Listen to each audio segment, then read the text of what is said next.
Em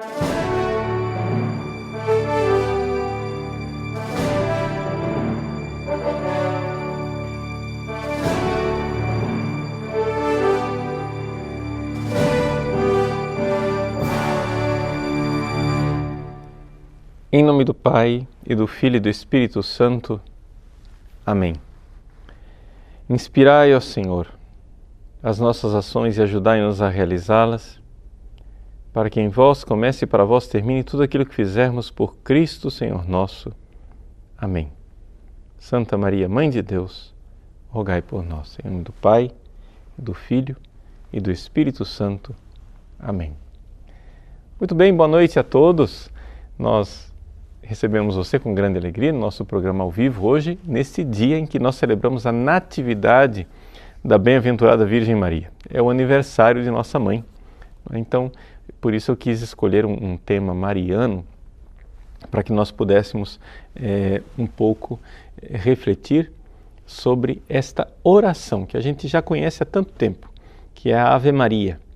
E, no entanto, um pouco saber qual é a história da Ave Maria, qual é a espiritualidade que está por trás e qual é o verdadeiro significado dessa oração.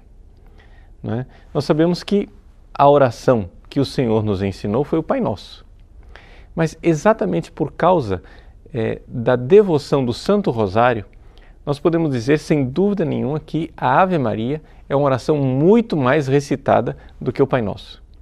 Então, valeria a pena a gente gastar um pouco de tempo para refletir a respeito desta oração preciosa. Algumas pessoas podem achar estranho, mas a Ave Maria é uma oração relativamente recente, especialmente essa última parte, né, que nós temos, Santa Maria, Mãe de Deus. Né? Então, vamos um pouco, para iniciar a nossa conversa nessa noite, vamos passar um pouco a história da Ave Maria. Tá? Então, primeira coisa, para aqueles que quiserem se aprofundar nesta parte, que é a menos importante, mas que é necessária, de parte de história da Ave Maria, né? Algumas fontes para vocês lerem. A primeira coisa, está aí para vocês um arquivo do padre Corrado Maggioni. Padre Corrado Maggioni, Culto e Pietà Mariana nel Medioevo. Ele escreveu esse artigo, né? E um dos subitens desse artigo é a Ave Maria. É em italiano, né? A fonte está aí, tem também o PDF do artigo completo em italiano para aqueles que quiserem, mas nós estamos colocando para você somente a parte que nos interessa, que é a história da Ave Maria. Né? O padre Corrado Maggioni é um padre monfortano e um especialista em Mariologia, mas também especialmente em liturgia. Bom, segunda fonte de leitura para aqueles que não tiverem acesso ao italiano, existe um outro texto aí, dessa vez em francês, de Monseigneur Paul-Marie Guillaume, Je vous salue Marie, une longue histoire. Não é? Essa história do Monseigneur Guillaume talvez tenha alguns aspectos a mais enriquecedores do que o artigo do padre Maggioni, mas está aí para aqueles que desejarem ler e tiverem acesso ao francês. É sempre para você poder aprofundar os temas que a gente dá para vocês aqui no nosso programa. Agora, para aqueles que só têm o português e quiserem saber um pouco da história, menos profundo, porém, está aí à disposição em português, esse livro, que é uma história e meditação sobre a Ave Maria, do Monseigneur Georges Chevreul. Né? Monseigneur Chevreul escreveu essa história e meditação sobre a Ave Maria, está aqui traduzido para o português, bem traduzidozinho, pela Formato Publicações, ou Formato Editora. Eu dei uma olhada antes do programa para ver o site da editora, se estava no ar, para vocês comprarem diretamente da editora, mas não está, então eu aconselho vocês a irem direto para a editora Ecclesiae, não é? A Ecclesiae está aí o link para vocês adquirirem, quem quiser adquirir, né, esse livro de Monsignor Chevreul, a Ave Maria, né, História e Meditação.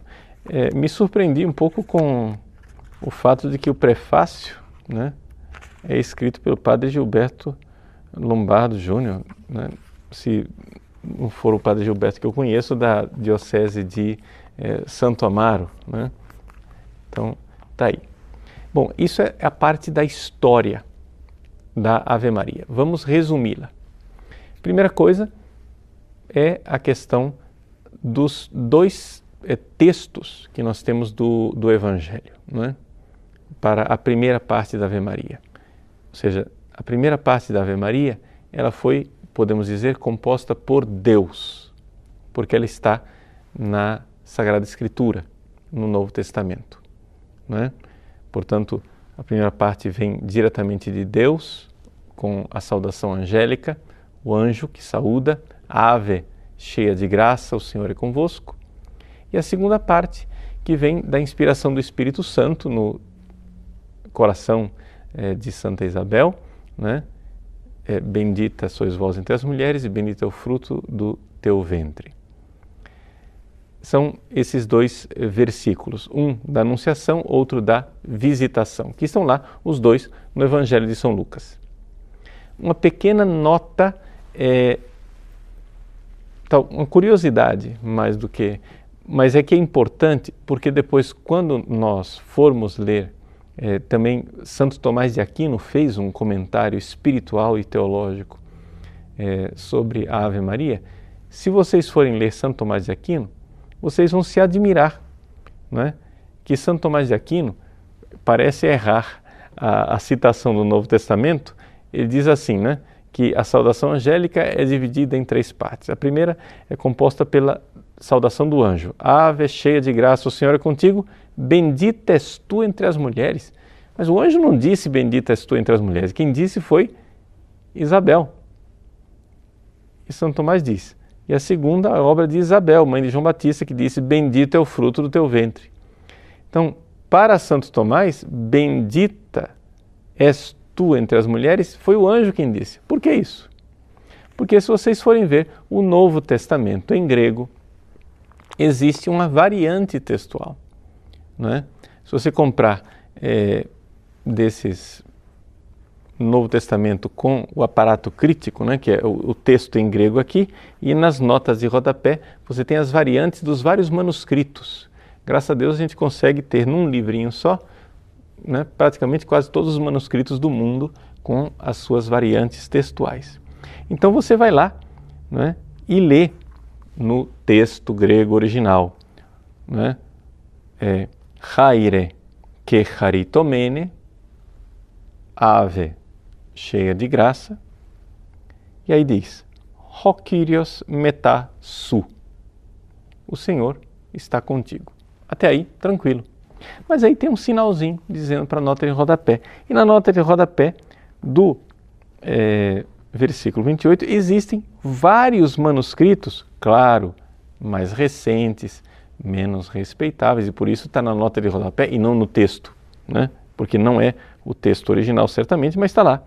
Eulogemene su en gnaixin, ou seja, bendita és tu entre as mulheres.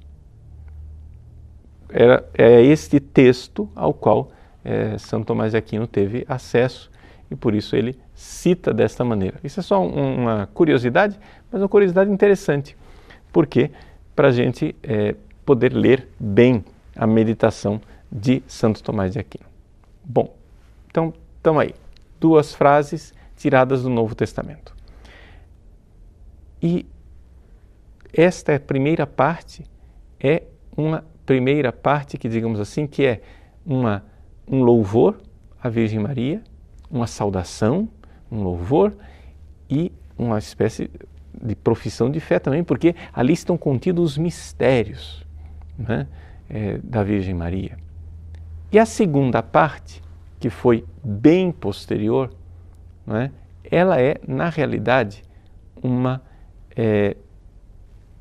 súplica, né, um pedido que nós fazemos à Virgem Maria. Então, é a parte, digamos assim, a primeira parte foi inspirada por Deus, a segunda parte foi inspirada pela Igreja, pela súplica do povo, pelas nossas necessidades diante da Virgem Maria. Tá bom. Então, um pouco está aí o esquema, né, das duas partes. Qual é a história, então,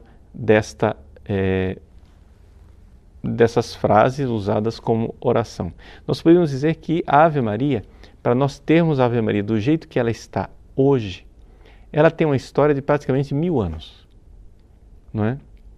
A primeira parte, não é, da Ave Maria, ela estava na liturgia do Oriente, liturgia bizantina, e veio para o Ocidente e foi colocado na liturgia, não é, por São Gregório Magno, não é, esse grande Papa mariano.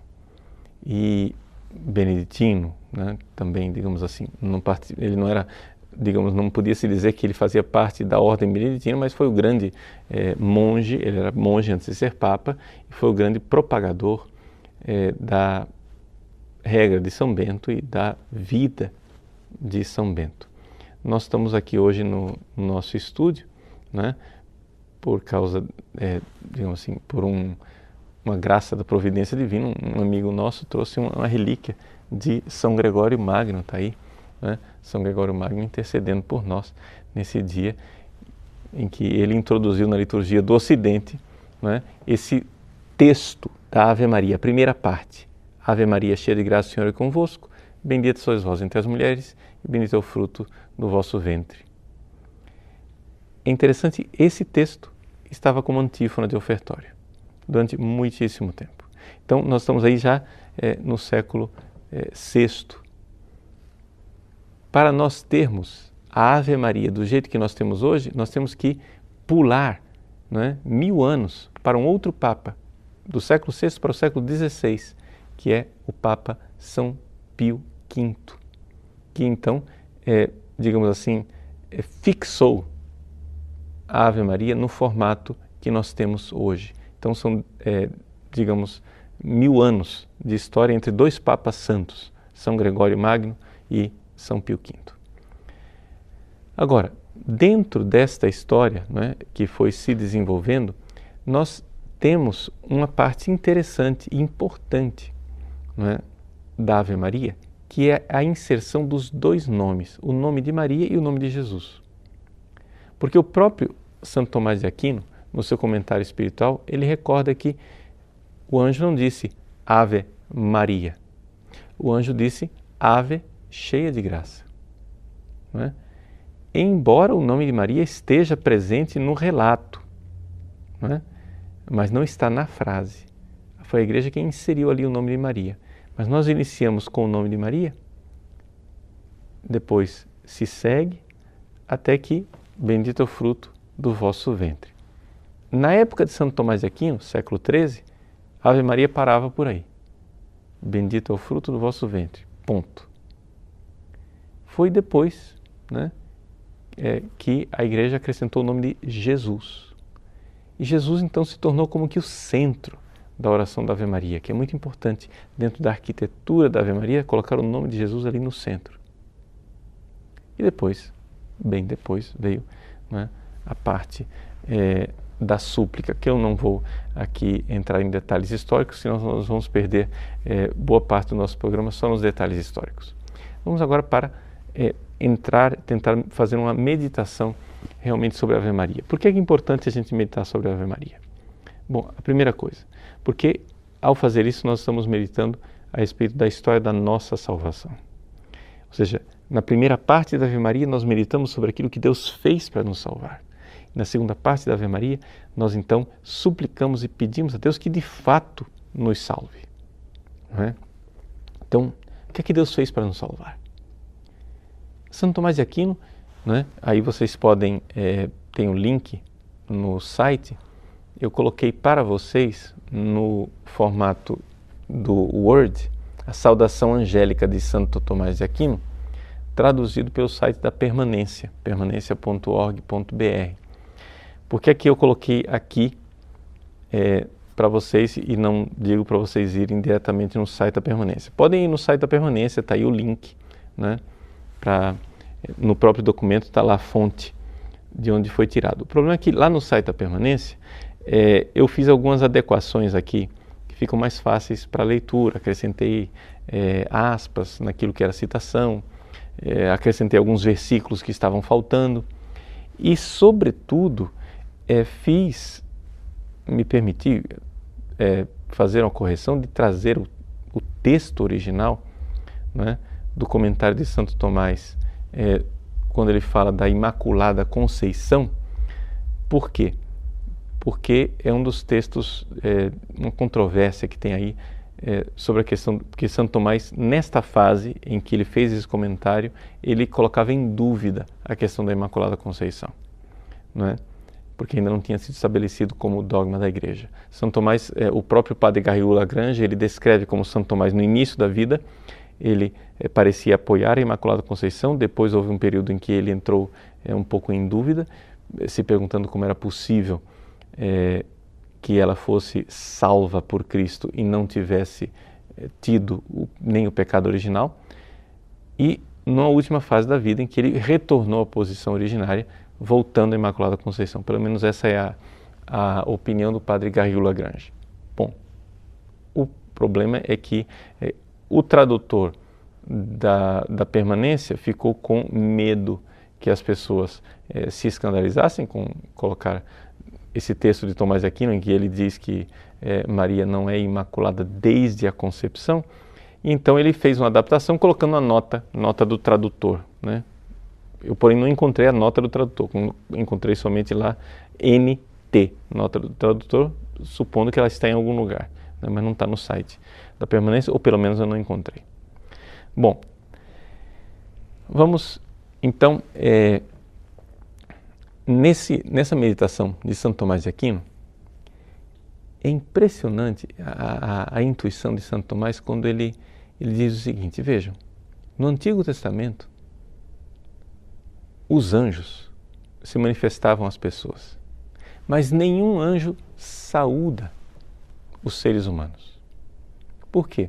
Porque o normal, né, é que o anjo, sendo ele superior ao ser humano, não é, ele não dirige nenhuma saudação de reverência ao ser humano. O anjo não vai se rebaixar diante de um ser humano. Então, você compara lá, por exemplo, o anjo, quando ele aparece para Zacarias, no próprio Evangelho de São Lucas. Ele aparece para Zacarias, né? Gabriel diz para Zacarias, ao invés de saudá-lo, não diz salve Zacarias, nada disso, né? Ele diz simplesmente que eu sou Gabriel. Ele se anuncia, né? Dizendo qual é a sua missão e dizendo: não tenhas medo, Zacarias. Mas ele não diz absolutamente nenhuma saudação. Já para Maria, desde a primeira abordagem, a saudação de Gabriel é elogiosa. Haire Maria, né? Salve, alegra-te, ave, né? Haire, que charitomene, salve, agraciada, cheia de graça. E Maria fica perplexa com aquela saudação, né? Mas por quê? Porque o anjo veio do céu e o próprio anjo também deve ter ficado admirado de encontrar um pedaço do céu aqui na terra, Maria. Ou seja, os anjos se admiram diante da Virgem Maria. Aqui, um anjo que é superior ao ser humano se inclina para saudar esta mulher que tornou-se superior aos anjos pela sua graça. E é interessante isto, ela já era agraciada antes de se tornar mãe de Deus. Depois que ela diz o seu sim e se torna mãe de Deus, a sua graça só aumenta, né? Então, mas é importante notar isto, né? Hoje que nós estamos celebrando a Natividade de Maria, nós devemos notar isso. Ela já nasceu agraciada.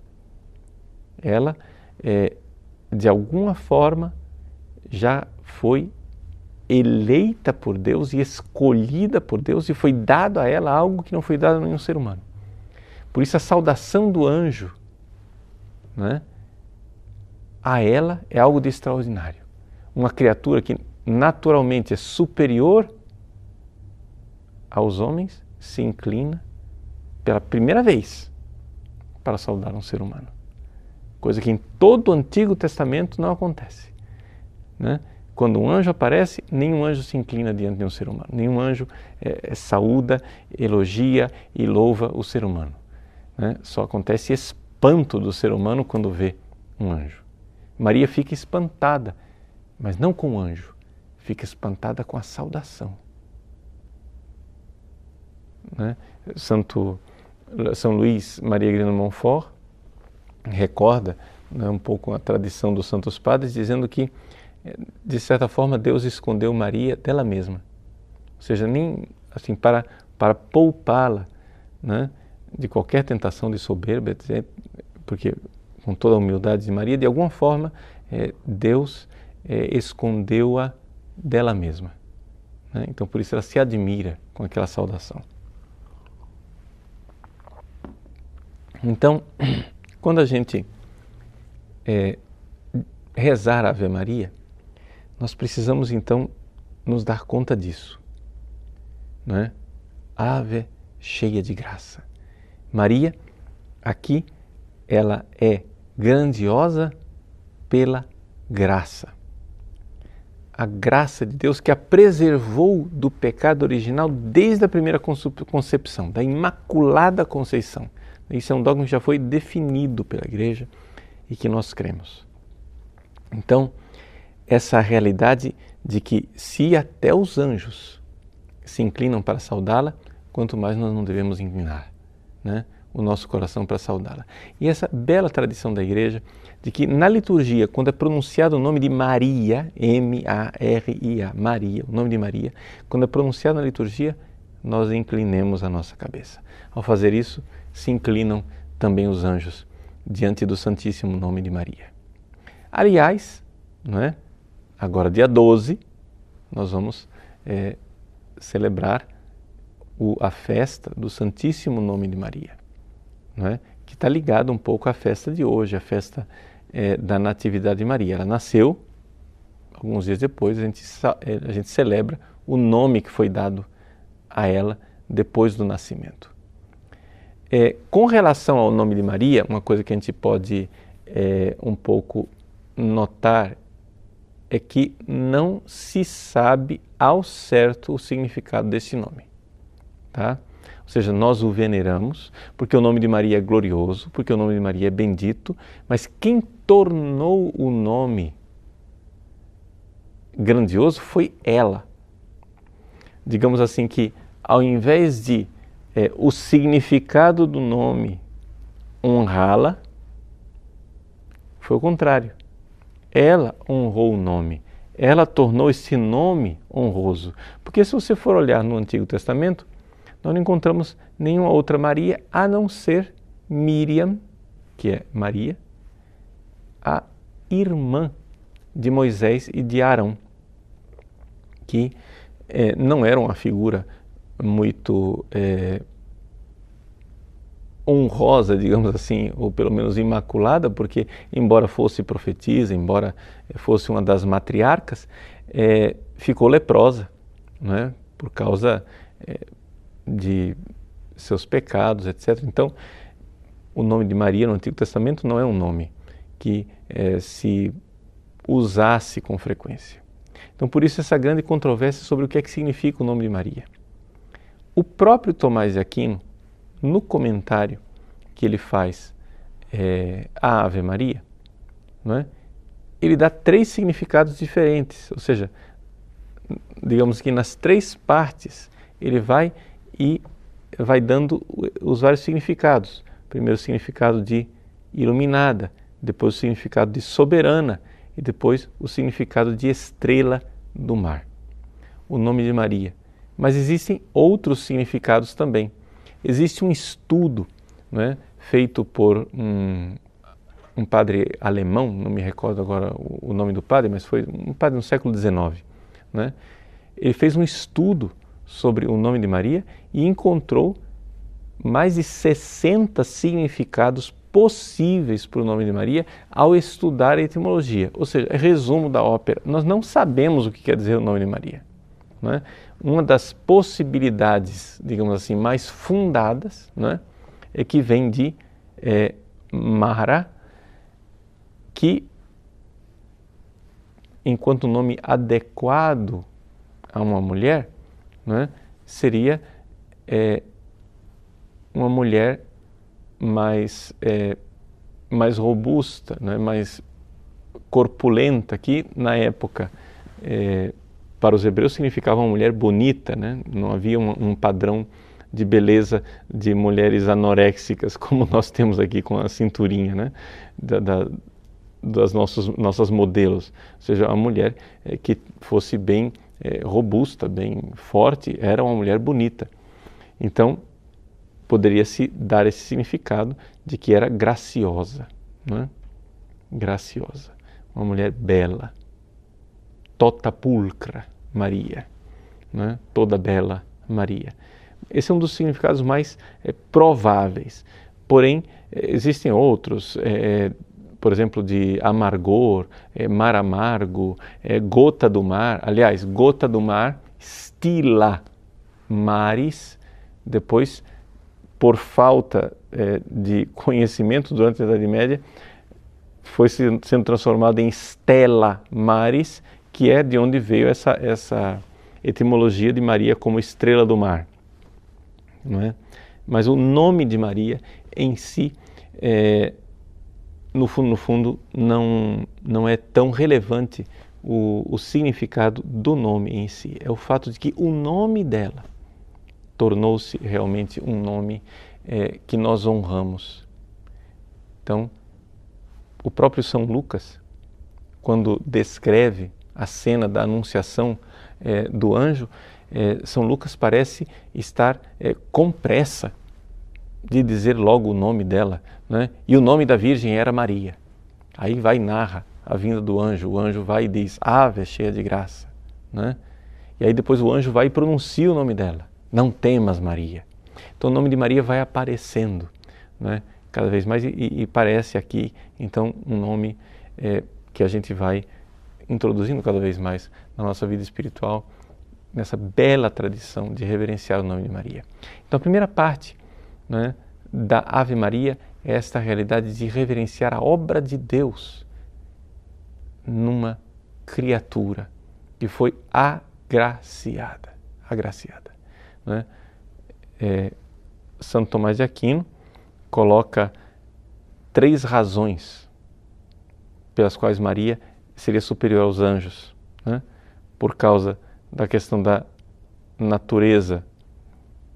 Ou seja, os anjos normalmente são mais agraciados do que nós por causa da sua natureza espiritual, por causa da sua familiaridade com Deus e por causa da sua graça. E aí depois ele vai e mostra como Maria é superior a eles, né? Nessas 3 realidades. Então, Maria. Aí vem o louvor que veio do anjo, passamos ao louvor que vem de Isabel. Bendita sois vós entre as mulheres, não é? E bendito é o fruto do teu ventre, Jesus. Aqui, Maria é a arca da aliança, é aquela que veio visitar Isabel.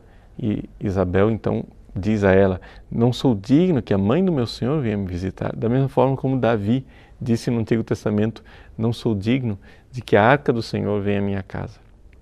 Então, bendita sois vós entre as mulheres. É um macarismo, não é? Macarios, uma bem-aventurança. A bem-aventurada Virgem Maria. E aqui a realidade da felicidade da Virgem Maria. Ela é feliz, não é? Então, essa Maria como aquela que é alegre, né? Quando a gente faz esse eulogio de Maria, bendita é ela, nós estamos aqui lembrando como ela é bem-aventurada, porque a própria Isabel vai acrescentar, feliz aquela que acreditou, né? Ela é abençoada por Deus e por isso ela é feliz. Vejam como aqui dentro desse primeiro parágrafo, nós temos toda uma mariologia, né? Todo um desenvolvimento. Nós poderíamos continuar aqui falando realmente e chegar depois à conclusão. Esta primeira parte da Ave Maria, que vem das Sagradas Escrituras, se nós quiséssemos realmente aprofundar todo o significado da primeira parte da Ave Maria, nós precisaríamos mergulhar em Deus. Por quê? Porque é um texto da Sagrada Escritura, né? Então, para esgotar todo o significado, para realmente, aí por isso nós podemos repetir, meditar e repetir cada vez mais, cada pequena palavra poderia ser meditada. E essa é a parte mais importante, não é, da Ave Maria. E finalmente, né, bendito é o fruto do vosso ventre. Aqui, Maria é contraposta a Eva, que quis segurar o fruto da árvore. Aqui Maria é aquela que dá o fruto do seu ventre. E aí acrescentamos o nome de Jesus, o nome que nos salva, né? Fruto do vosso ventre, Jesus. Essa é a primeira parte da Ave Maria e a primeira parte a mais importante. É importante notar o seguinte, quando o rosário foi desenvolvido durante a Idade Média, não é? Ele era composto só dessa primeira parte, então era muito mais fácil rezar o rosário porque ele terminava aí. Bendito é o fruto do vosso ventre. O comentário de Santo Tomás de Aquino para por aqui, não é? Porque na época de Santo Tomás, que morreu em 1274, portanto século XIII, né, a Ave Maria era composta somente dessa primeira parte. Ave Maria, cheia de graça, o Senhor é convosco, bendita sois vós entre as mulheres e bendito é o fruto do vosso ventre. Ponto. E parava por aí. Não tinha nem a palavra Jesus, que foi acrescentada depois. Depois, com o tempo, foi sendo acrescentado a segunda parte, não é?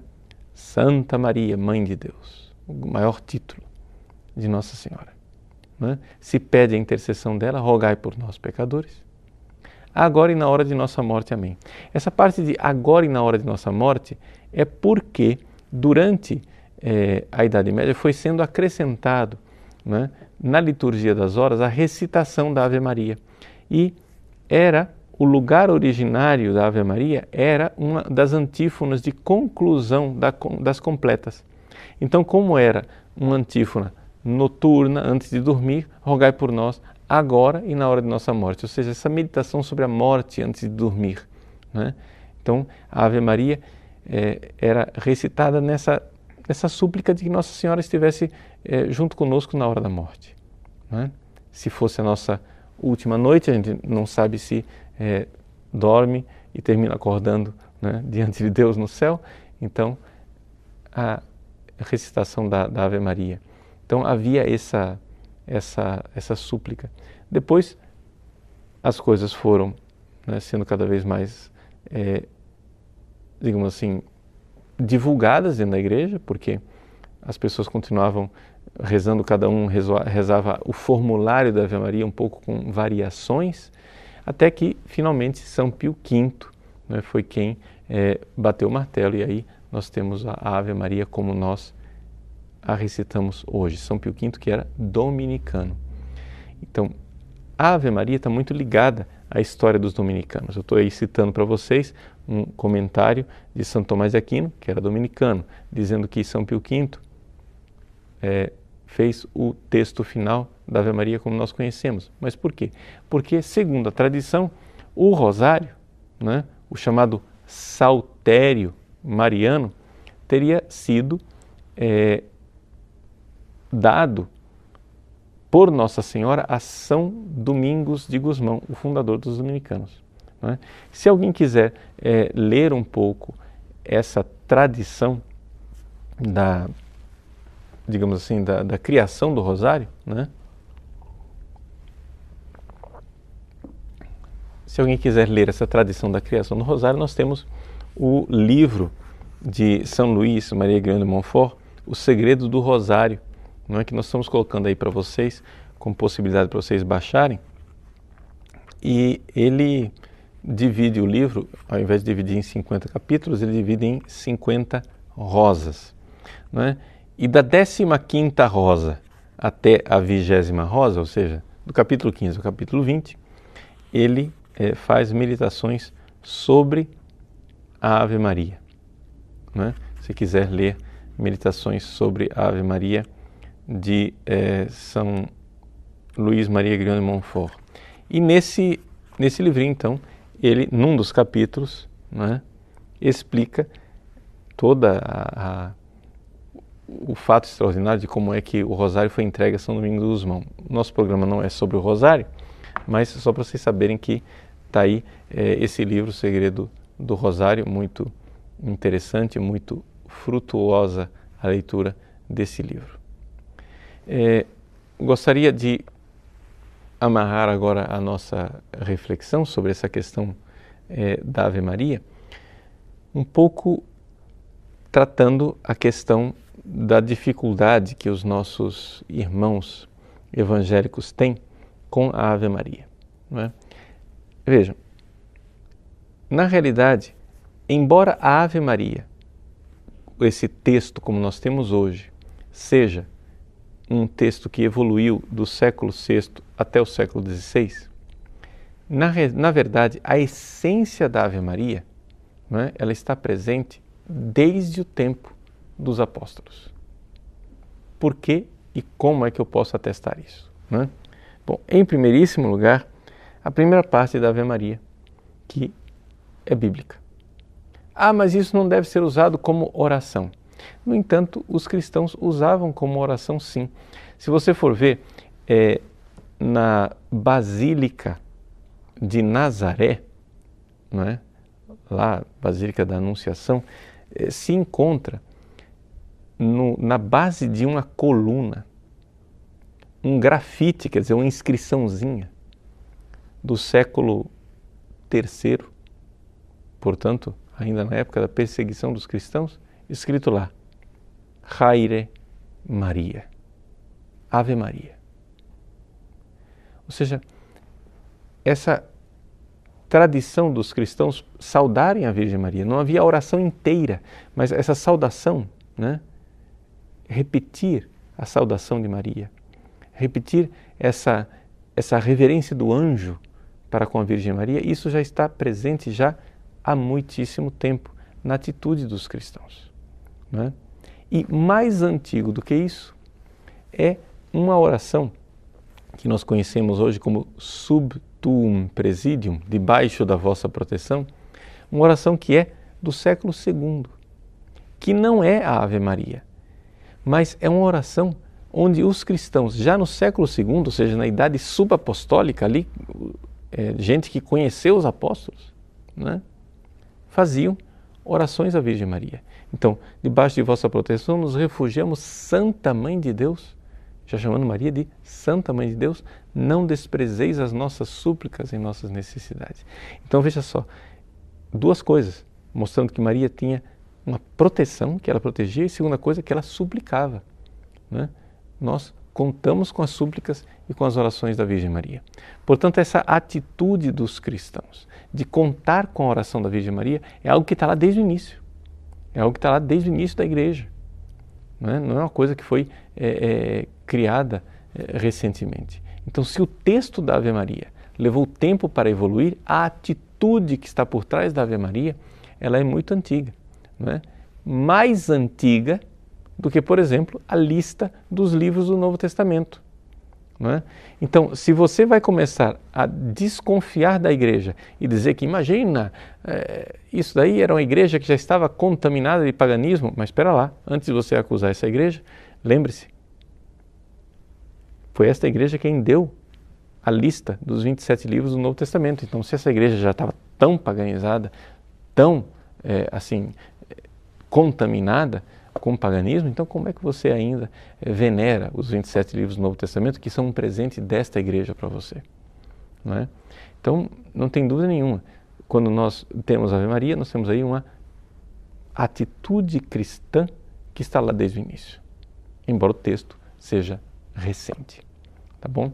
Então, é um pouco assim a meditação que eu queria fazer para vocês hoje. Faltam 15 minutos para a gente concluir. Ao invés de eu dar para vocês um intervalo, eu vou então já fazer as perguntas, né? Abrir para vocês fazerem perguntas direto, para a gente não perder tempo. Eu já tenho aqui uma pergunta do Antônio Maria Maier, né? Que está perguntando se Nossa Senhora é corredentora. Veja, Antônio Maria, este título de corredentora é um título que ainda não foi definido dogmaticamente pela Igreja. Agora, na minha opinião, que não é uma opinião somente minha, mas de numerosos teólogos de respeito, né, de fato ela é corredentora. Por quê? O padre Garrigou Lagrange, ele argumenta da seguinte maneira, veja, logo nos primeiros séculos, em tudo quanto é lugar, né, em Justino, em Irineu de Lyon, em outros, Inácio de Antioquia, outros escritores, aparece o título de Maria como Eva, Nova Eva, em paralelo com o título de Jesus de Novo Adão.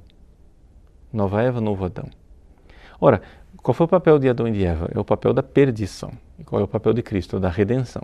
A Nova Eva, então, é aquela que auxilia na redenção. E, portanto, esse título de Nova Eva, né, que é um título que afunda suas raízes na era apostólica, atesta a fé da Igreja, desde a época dos apóstolos, de um papel claro de Maria na redenção.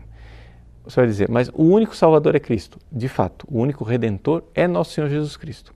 Mas Maria, ela é corredentora, não no sentido de que ela é uma redentora paralela, não é? Mas no sentido seguinte, imagine, se você chega e diz que a manga é fruto da mangueira e diz que a manga é um fruto que vem de Deus. Você pode dizer ao mesmo tempo que a manga vem totalmente de Deus e que a manga vem totalmente da mangueira. Então, assim, você pode dizer que a redenção vem totalmente de Cristo, porque Ele é o Deus que redime. Mas ela vem também de Maria. Por quê? Porque é de Maria que vem Cristo. E como nós fomos redimidos por um sacrifício redentor, Deus não pode se sacrificar.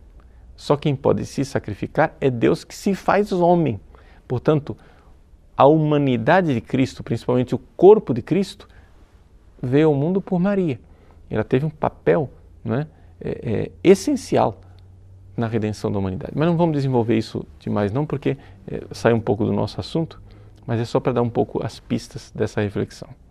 Cristiane pergunta o seguinte: por que os protestantes falam que o que está escrito em Apocalipse 12 é sobre a igreja e não sobre Maria? Veja, Cristiane, porque de fato, né, Maria, que é representada no Apocalipse 12, ou seja, quem é que está sendo representada ali? É, de fato, a mãe de Jesus. Historicamente, né, Jesus nasceu de uma mulher. Então não tem como negar que o sentido literal da coisa se refere a Maria. Só que Maria ali é aquilo que nós dizemos em literatura, digamos, uma personalidade corporativa. Ou seja, Maria ali está representando de fato a igreja como um todo.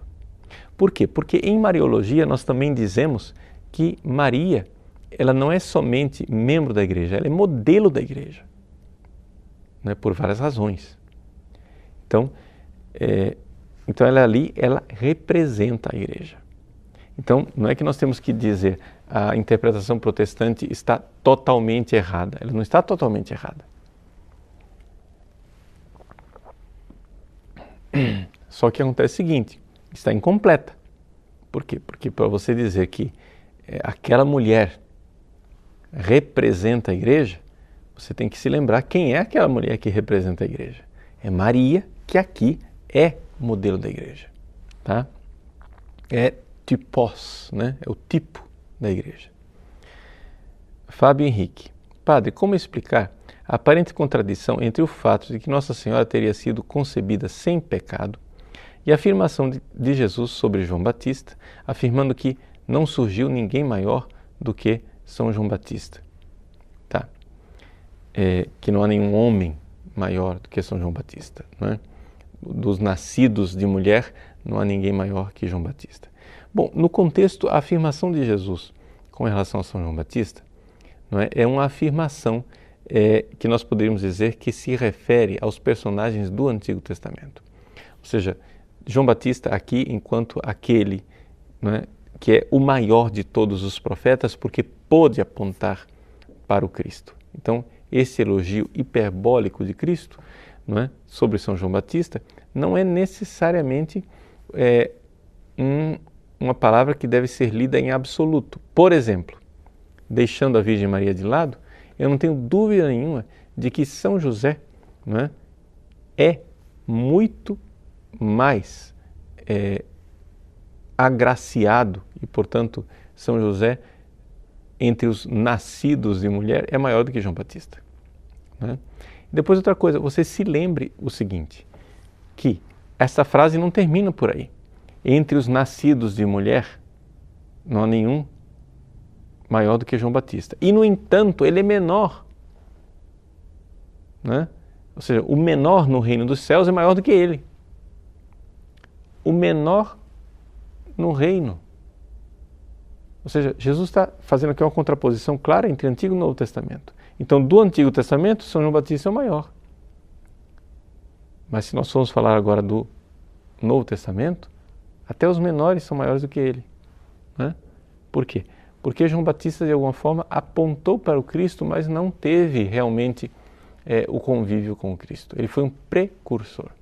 Enquanto Maria e José tiveram. Não é? Bom, Odair Júnior. Padre Paulo, explique-nos o dogma da Assunção de Maria. Bom, daí aí a pergunta é curta e a resposta é muito comprida. Né? Eu aconselharia que você pegasse no nosso site, né?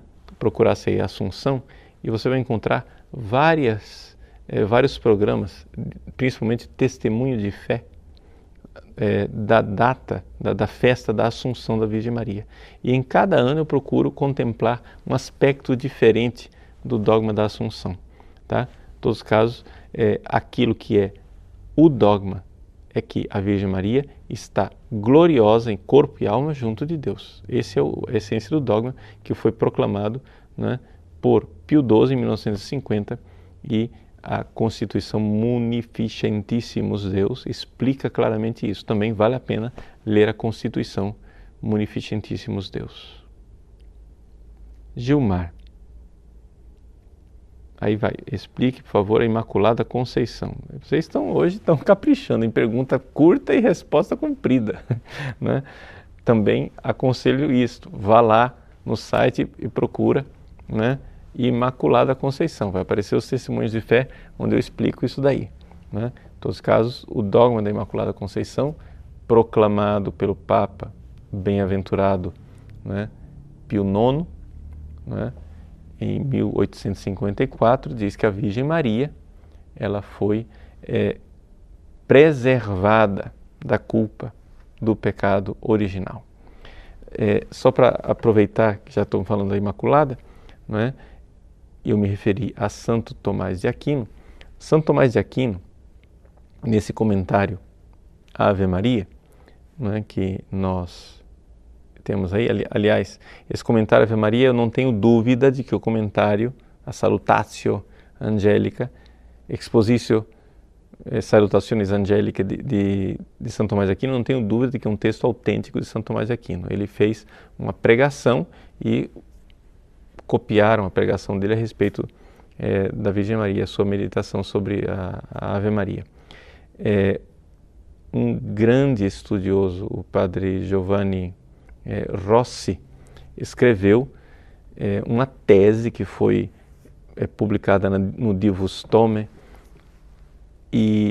ali ele mostra, ele foi nas bibliotecas, viu em 12 bibliotecas europeias diferentes, lá ele encontrou 19 manuscritos diferentes desse texto de Santo Tomás de Aquino e mostrou de forma conclusiva que realmente trata-se de um texto autêntico de Santo Tomás de Aquino, embora não esteja no catálogo oficial, né? Mas eu não tenho dúvida de que esse texto é de Santo Tomás.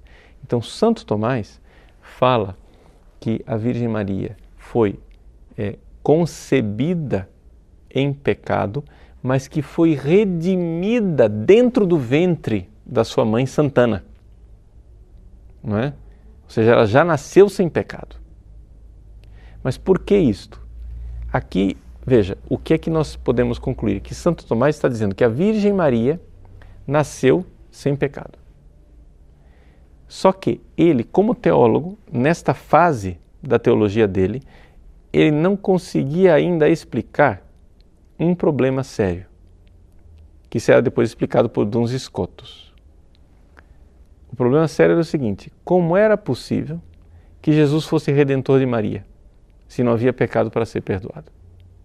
E Duns Scotus forma claramente a explicação, dizendo que se ele pode redimir perdoando, ele pode redimir também preservando. Ou seja, Jesus também é redentor de Maria, preservando do pecado, anteprovisa merita, ou seja, tendo em vista os méritos, né, que virão da cruz de Cristo. Como para Deus não há tempo, ele podia tranquilamente redimir a Virgem Maria, tendo em vista os méritos redentores de Nosso Senhor, né? Então, o Gabriel: Padre, é litúrgico que o sacerdote e a assembleia rezem a oração da Ave Maria em algum momento da celebração da missa, em especial depois da comunhão? Veja, Gabriel, não é previsto, não é, que se faça dentro da liturgia da própria missa, mas existe, não é, uma orientação do Papa Leão XIII, não é, que se rezassem 3 Ave-Marias ao pé do altar ao concluir a missa, não é? Então, várias coisas. Primeiro, pode-se colocar a Ave Maria como uma das músicas de ofertório, de comunhão. Por quê? Porque, de fato, liturgicamente existe no gradual, né, algumas antífonas de ofertório e de comunhão com o texto, pelo menos parcial, da Ave Maria. Porém, a recitação da Ave Maria dentro da missa não é prevista. Mas nós podemos retomar aquela orientação de Leão XIII. O Papa Leão XIII, né, havia colocado o quê? 3 Ave-Marias, a Salve Rainha e a oração a São Miguel Arcanjo no pé do altar. São as chamadas orações leoninas, não é? Depois da celebração da missa. Nada impede que se façam essas orações, que já antes da reforma conciliar eram facultativas, não eram obrigatórias, não é? Portanto, se era uma coisa facultativa, eu não vejo porquê, né, a não ser que se diga, não, agora é proibido, mas não tem nenhum Papa disse que era proibido, né? Então se pode tranquilamente concluir a Santa Missa com Ave Maria, não é? Tá bom?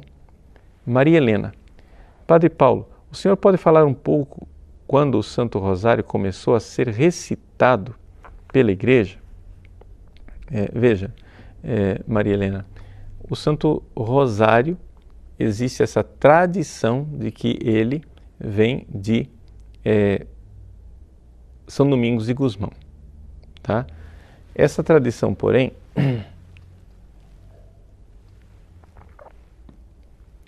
ela tem uma certa fragilidade histórica, porque não há documentos da época, né, do próprio São Domingos que atestem os acontecimentos especiais, né? Se você for ver aqui no Segredo do Rosário, né, ele fala logo no início, né, sobre o saltério de Maria. E ele explica lá, na terceira rosa, né, o modo milagroso como o rosário foi estabelecido, né? E nós sabemos tudo isso através do testemunho de um beato, o bem-aventurado Alano de la Roche, né, que escreveu um livro chamado De Dignitate Salterii, sobre a dignidade do saltério. Se entende aqui da dignidade do saltério mariano, ou seja, os 150 Ave Marias, né? Só que o Beato Alano viveu muito tempo depois de Santo Domingos, né? Portanto, ele não é contemporâneo de Santo Domingos. Então, o que nós temos é essa realidade que provavelmente, então nós estamos falando aí da recitação do Rosário no século XIII. O fato, porém, é que, sendo histórica a lenda ou não de Santo Domingos, existe uma grande probabilidade que o Rosário realmente venha da época de São Domingos, porque São Domingos usou, não é, a oração como uma forma de vencer a heresia albigense. Os dominicanos usaram o Rosário como uma forma de debelar a heresia albigense. E eles incitavam o povo a rezar o Rosário. Ora, quem teve ideia de começar isso? Os próprios dominicanos dizem que foi Santo Domingos, então não tem por que a gente duvidar, né? Se foi São Domingos, foi São Domingos. Embora os fatos históricos, né, legendários, sejam um pouco assim duvidosos. Tá bom? Então, vamos concluir aqui então o nosso programa de hoje, agradecendo a você, a sua participação, e vamos rezar, né? Rezar pelo nosso país. Nós celebramos ontem a independência do Brasil, dia 7 de setembro. Logo em seguida temos essa festa de Nossa Senhora, colocamos o nosso país debaixo da proteção da Virgem Maria.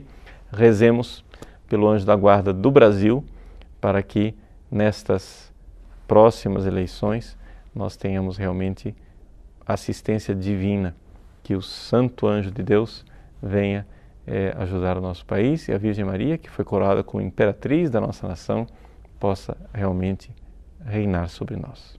Concluamos então com a oração da saudação angélica. Hoje, em especial, vamos rezar então em latim. Ave Maria, gratia plena, Dominus tecum, benedicta tui mulieribus, et benedictus fructus ventris tui, Iesus. Sancta Maria Mater Dei, ora pro nobis peccatoribus, nunc et in hora mortis nostre. Amen. Benedicat vos omnipotens Deus, Pater, et Filius, et Spiritus Sanctus. Amen.